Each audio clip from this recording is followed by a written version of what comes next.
2026 தமிழக சட்டமன்ற தேர்தல் ஒரு சாதாரண தேர்தலாக அமையப் போவதில்லை.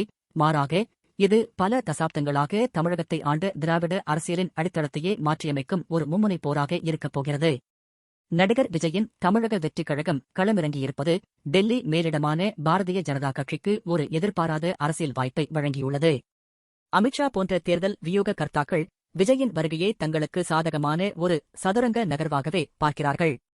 விஜய் பிரிக்கப் போகும் வாக்குகள் பாஜகவின் பலத்தை குறைக்காது, மாறாக திமுகவின் வெற்றிக்கு முட்டுக்கட்டையாக இருக்கும் சிறுபான்மையினர், இளைய தலைமுறை மற்றும் பெண் வாக்காளர்களின் வாக்குகளையே அவர் அதிகம் சிதைப்பார் என டெல்லி மேலிடம் கணிக்கிறது. திமுகவின் அசைக்க முடியாத பலமாக கருதப்படும் இளைஞர்கள் முதல் முறை வாக்காளர்களின் ஆதரவு தற்போது தளபதி என்ற பிம்பத்தால் விஜயின் பக்கம் சரியத் தொடங்கியுள்ளது.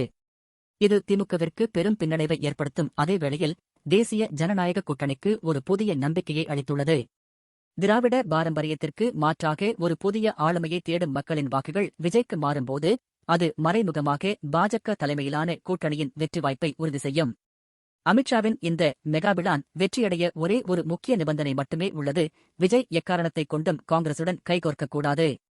ஒருவேளை விஜய் காங்கிரஸை தனது அணியில் சேர்த்தால் அது மீண்டும் ஒரு மதச்சார்பற்ற வலிமையான கூட்டணியாக உருவெடுத்து பாஜகவிற்கு முட்டுக்கட்டை போட்டுவிடும்.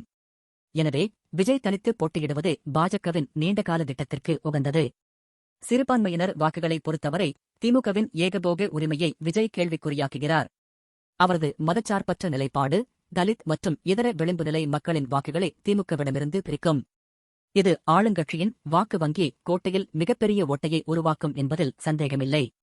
அரசியல் நோக்கர்களின் பார்வையில் விஜய் என்பவர் திமுகவின் அதிகாரத்தை குறைக்க வந்த ஒரு இயற்கை காரணி.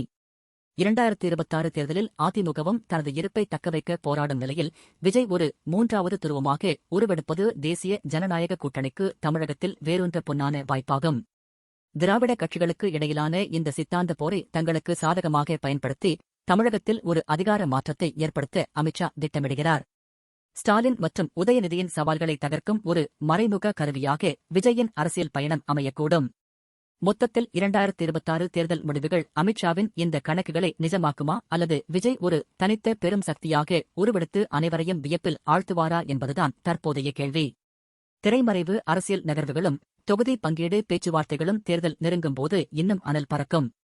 விஜய் தனது நிலைப்பாட்டில் உறுதியாக இருந்து காங்கிரஸை தவிர்த்து ஒரு மாற்றுப் பாதையில் பயணித்தால் அது தமிழக அரசியலில் மட்டுமல்லாமல் இந்திய தேசிய அரசியலிலும் ஒரு புதிய அத்தியாயத்தை தொடங்கும்.